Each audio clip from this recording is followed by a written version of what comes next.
اسرائیل نے غزہ کو ملیہ میٹ کرنے کی مذموم کوششیں تیز کر دیں۔ گزشتہ 24 گھنٹوں کے دوران غزہ میں مزید 3 کثیر المنزلہ عمارتیں زمین بوس کر دی گئیں۔ اسرائیلی افواج نے دعویٰ کیا ہے کہ یہ عمارتیں حماس کے زیر استعمال تھیں۔ دوسری جانب صہیونی درندگی میں مزید 68 شہادتیں سامنے آئی ہیں، جبکہ تازہ کارروائیوں میں 346 فلسطینی زخمی ہوئے۔ شہید ہونے والوں میں امداد کے منتظر 10 فلسطینی بھی شہید ہوئے۔ شہادتوں کی مجموعی تعداد 64,871 ہو گئی۔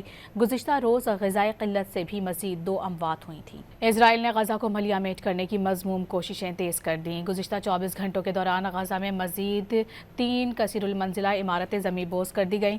اسرائیلی افواج نے دعویٰ کیا ہے کہ یہ عمارتیں حماس کے زیر استعمال تھیں۔ دوسری جانب صہیونی درندگی میں مزید 68 شہادتیں سامنے آئی ہیں، جبکہ تازہ کارروائیوں میں 346 فلسطینی زخمی ہوئے۔ شہید ہونے والوں میں امداد کے منتظر 10 فلسطینی بھی شہید ہوئے۔ شہادتوں کی مجموعی تعداد 64,871 ہو گئی۔ گزشتہ روز غذائی قلت سے بھی مزید 2 اموات ہوئی تھیں۔